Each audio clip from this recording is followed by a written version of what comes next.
অনেকেই মনে করেন কুরবানির পশুর মাংস ৩ দিনের বেশি সংরক্ষণ করা যায় না। এমন ধারণা সঠিক নয়। কুরবানির মাংস সংরক্ষণে শরীয়তে কোনো বাধা নেই। সাধারণ কুরবানির পশু মাংস ৩ ভাগে ভাগ করা হয়।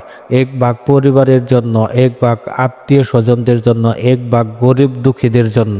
ইসলামের প্রথম যুগে কুরবানির মাংস ৩ দিনের বেশি সংরক্ষণ করার অনুমতি ছিল না, কারণ রাসূল সাল্লাল্লাহু আলাইহি ওয়াসাল্লাম বলেছিলেন, তোমরা ৩ দিন পর্যন্ত কুরবানির মাংস রাখতে পারো, এরপর অবশিষ্ট যা থাকে সদকা করে দাও।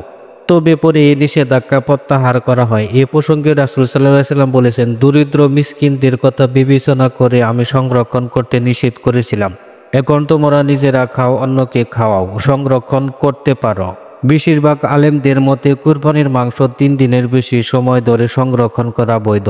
এই মতামতের ভিত্তি হলো রাসূল সাল্লাল্লাহু আলাইহি ওয়াসাল্লাম এই হাদিসে যেখানে প্রাথমিকভাবে মাংস সংরক্ষণে নিষেধাজ্ঞা দেওয়া হলেও পরে তা প্রত্যাখ্যান করা হয়েছে। হযরত আয়েশা রাদিয়াল্লাহু আনহা বলেন, ঈদুল আজহার সময় মরুভূমির দরিদ্র মানুষ শহরে আসত। তখন রাসূল সাল্লাল্লাহু আলাইহি ওয়াসাল্লাম বলেছিলেন, ৩ দিনের জন্য প্রয়োজনীয় মাংস রাখো, বাকিটা দান করে দাও। পরে সাহাবারা বললেন, আল্লাহর রাসূল, লোকেরা তাদের কুরবানির পশুর চামড়া দিয়ে মশক তৈরি করে এবং মাংসের চর্বি গলায়। তিনি জিজ্ঞেস করলেন কেন? তারা বললেন, আপনি তো ৩ দিনের বেশি মাংস খাওয়া নিষেধ করেছেন।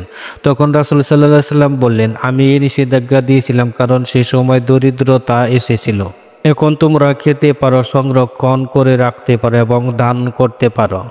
সালামা ইবনে আল আকওয়া রাদিয়াল্লাহু আনহু থেকে বর্ণিত একটি হাদিসে আছে, রাসূল সাল্লাল্লাহু আলাইহি ওয়াসাল্লাম বললেন, যে ব্যক্তি কুরবানির পশু জবাই করেছে সে যেন ৩ দিনের বেশি মাংস রাখা থেকে বিরত থাকে। পরের বছর সাহাবারা জিজ্ঞেস করলেন, আল্লাহ রাসূল, আমরা কি গত বছরের মতো করব? তিনি বললেন, না, সেই সময় মানুষের কষ্ট ছিল, তাই আমি চেয়েছিলাম তোমরা অভাবীদের সাহায্য করো।